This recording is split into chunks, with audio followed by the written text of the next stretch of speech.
Support చేసే ఆస్కారం ఉంటుంది, మద్దతు ఇచ్చే ఆస్కారం ఉంటుంది.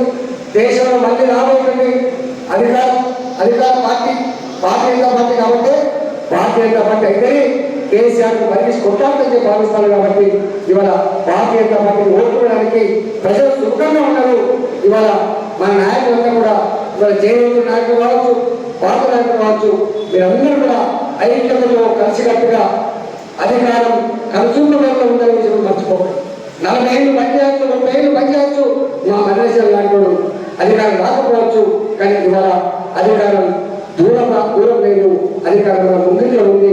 అందరం కక్షగా ప్రయత్నం చేస్తే తప్పకుండా ప్రజలు భారతీయ జనతా పార్టీ కార్యకర్తలు, భారతీయ జనతా పార్టీ నాయకులు ఆశీర్వదించడానికి ఆస్కారం ఉంది. కాబట్టి దయచేసి దాని ఫలితమే ఇవాళ జయించాలి. రేపు ప్రళయం లెక్క వస్తుంది.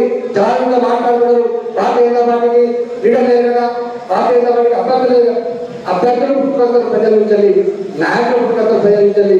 ఖచ్చితంగా రాబోయే కాలంలో తెలంగాణ గడ్డ మీద ఎగిరే జెండా మన జెండా అనే విషయం మర్చిపోవాలని చెప్పి మనం ఇవాళ చేయాల్సిన నాయకులను కూడా శుభాకాంక్షలు చేస్తూ సెలవుతున్నా. జై తెలంగాణ, జై తెలంగాణ, భారత్ మాతాకి, భారత్ మాతా.